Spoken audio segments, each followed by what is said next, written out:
बिस्मिल्लाहिर्रहमानिर्रहीम। अस्सलामु अलैकुम वरहमतुल्लाहि वबरकातुहू। मुसीबत पर सब्र का अजर क्या है? बीमारी और परेशानी पर सब्र का सवाब।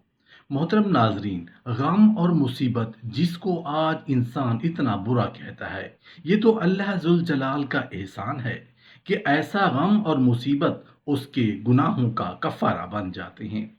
दूसरी रिवायत के अल्फाज हैं कि अगर किसी मुसीबत में वो फौत हो जाए, रब से मुलाकात करेगा, उसके ऊपर एक भी गलती नहीं होगी, वो गलतियों से पाक अल्लाह के पास जा पहुंचेगा। और अगर वो उस मुसीबत और बीमारी में जिंदा है, शिकवा शिकायत नहीं करता, रब ताला के लिए सब्र करता है, तो रसूलुल्लाह सल्लल्लाहु अलैहि वसल्लम का फरमान है, हदीस कुदसी के अल्फाज कुछ यूं हैं कि अल्लाह जुल जलाल फरमाते हैं, जो शिकवा नहीं करता, सब्र करता है, मैं उसको फिर बीमारियों की कड़ियों से जब आज़ाद कर देता हूँ, तो उसके उस सब्र के नतीजे में, उस मजबूती के नतीजे में उसको इनाम क्या देता हूँ? 3 इनाम देता हूँ। पहला इनाम, अगर उसका खून कम हुआ है तो मैं उसे पहले खून से बेहतर खून अता करता हूँ। अगर उसका गोश्त पोस्त उसमें कमी हुई है तो मैं उससे अच्छा उसे गोश्त उसके जिस्म का बना देता हूँ। और गोया उस दिन उसने अपनी जिंदगी के आमाल को दोबारा से शुरू किया है। बीमारी पर सब्र किया, दुखों मुसीबतों पर सब्र किया। एक रिवायत में आता है, जब वो ज़मीन पर पहला कदम रखता है, चलना शुरू करता है, तो वो जिंदा इंसान, न जाने उसकी 40, 50 और 60 साल ज़िंदगी है, जितने गुनाह हुए हैं रब ताला उसे मुआफ़ कर चुके होते हैं। और दूसरी रिवायत के अल्फाज हैं कि अगर वो उठ के बैठ जाए तो उस पे कोई गुनाह नहीं होता। ये लेटा हुआ इंसान अगर बैठने के बाद उठ के खड़ा हो जाता है तो चूंकि उसने सब्र किया, अल्लाह का फैसला समझा, रसूल अकरम सल्लल्लाहु अलैहि वसल्लम का फरमान है, उसके खड़े होने की देर है, अल्लाह ने उसको खून भी अच्छा देना है और उसको गोश्त भी अच्छा देना है। और आज से उसका अमल कैसे शुरू हो रहा है? जिस तरह उसकी वालिदा ने उसको जना था, गुनाहों से पाक, आज उसकी जिंदगी दोबारा हो गई है। सब्र का सबसे आला दर्जा ये है कि आदमी आजमाइश पर खुशी का इजहार करे, खुश हो जाए कि ये भी मेरे अल्लाह के प्यार का एक अंदाज है। ये मतलब नहीं कि वो दुआ ना करे, दुआ तो बंदगी का तकाजा है, दुआ भी करे। और आजमाइश पर खुशी का मतलब ये है कि बंदा ये कहे कि मेरे अल्लाह ने मुझसे प्यार का एक अंदाज अख्तियार किया है, जिससे मोहब्बत होती है। वो कोई काम आपके ज़िम्मे लगाए और उसे करने का कहे, अगरचे उस काम के करने में आपको तकलीफ भी हो, मुशक्क़त भी हो, तब भी आप वो काम ज़रूर करेंगे। ज़ाहिरी तौर पर मुशक्क़त तो होती है, लेकिन अंदर से दिल में कितनी खुशी होती है कि अच्छा भाई, चलो किसी बहाने हमें याद तो किया, उन्हें हमारा ख़याल तो आया।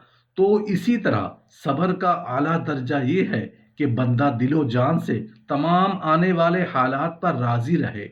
हर इंसान पर मुख्तलिफ हालात आते हैं, कभी खुशी के, कभी गम के, कभी सेहत के, कभी बीमारी के, कभी हालात साजगार, कभी नासाज, कभी तबीयत के मुताबिक, कभी तबीयत के मुखालिफ। ये हालात इस दुनिया में हर इंसान पर आती हैं। दुनिया का कोई फर्द, अगरचे उसके पास अपने पनाह वसाइल, अनगिनत असबाब और बेतहाशा मादियत के ज़खायर हों, इस बात का दावा नहीं कर सकता कि सब कुछ उसी तरह हो रहा है जिस तरह मैं चाह रहा हूँ। मुख्तलिफ किस्म के हालात इंसान पर आते हैं, लेकिन मोमिन का मामला उस लिहाज से बड़ा खुश आइंद है और खुश नसीबी वाला होने के साथ साथ काबिल ताज्जुब भी है कि जिस हाल के अंदर भी हो, उसके मज़े ही मज़े हैं, उसकी शान ही अजीब होती है। रसूल करीम सल्लल्लाहु अलैहि वसल्लम का इरशाद है, मोमिन का मामला बड़ा अजीब है। अगर अल्लाह उसे नेमतें दे और वो उन नेमतों पर शुक्र बजा लाए, तब भी उसकी आखरत संवरती है। और अगर उस पर कोई इब्तला और आजमाइश आए और वह उस पर सब्र करे, तब भी उसकी आखरत बनती है। लेकिन शैतान इस मौका पर हमें राह से भटका देता है। जब अल्लाह देता है तो वो शैतान हमें गाफिल कर देता है, और जब अल्लाह हमसे कुछ ले लेता है तो हमें मायूस कर देता है। یہ بڑے خسارے کا سودا ہے کہ جب اللہ تعالیٰ عطا فرمائے تو بندہ اس سے غافل ہو جائے، اور یہ بھی بڑے خسارے کا سودا ہے کہ اللہ لے لے اور بندہ اس کی وجہ سے مایوسی کی طرف چلا جائے اور اللہ کے در سے محروم ہو جائے۔ اگر کسی بندے پر مصیبت اور ابتلا آ جائے اور وہ بندہ اس پر بے صبری کا مظاہرہ کرے تو مصیبت تو نہیں ٹلتی، البتہ یہ شخص ثواب سے محروم ہو جاتا ہے، اجر سے محروم ہو جاتا ہے۔ مصیبت اپنی جگہ موجود رہتی ہے، وہ نہیں جاتی، لیکن بدقسمت انسان ثواب سے محروم ہو جاتا ہے، جو مصیبت سے بڑھ کر مصیبت ہے۔ دونوں قسم کے حالات اس دنیا میں انسان پر آتے ہیں، لیکن جسے اللہ ایمانی بصیرت دے دے پھر وہ آزمائش کی گھڑیوں میں رہ کر بھی اللہ کا قرب پاتا رہتا ہے۔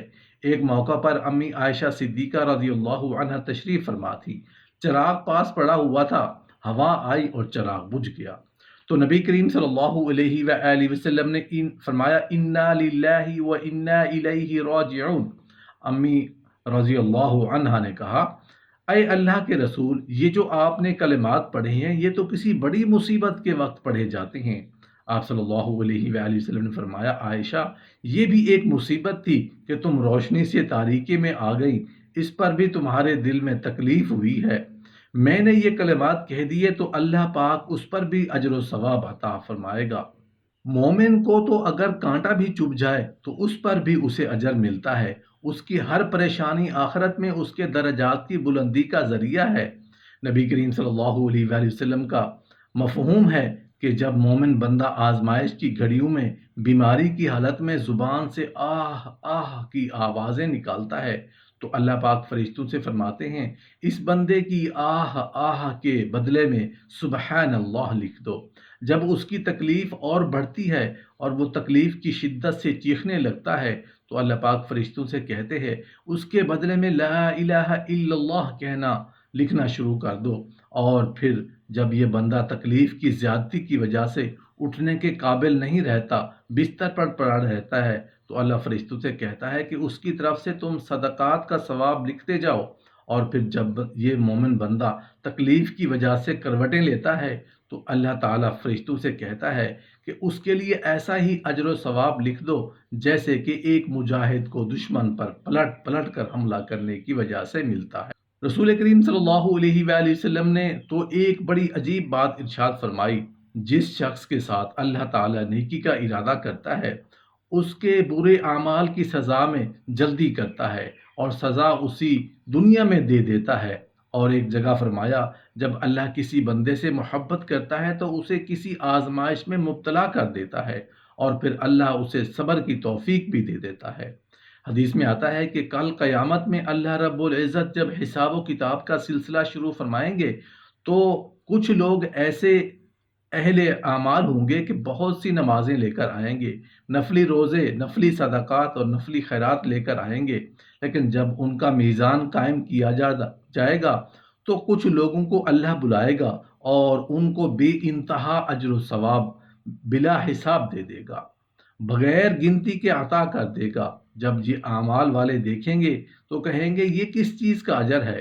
کہا جائے گا یہ وہ لوگ ہیں جو آزمائشوں پر صبر کیا کرتے تھے۔ اللہ کا وعدہ ہے کہ اللہ صبر کرنے والوں کو بے حساب اجر و ثواب دے گا۔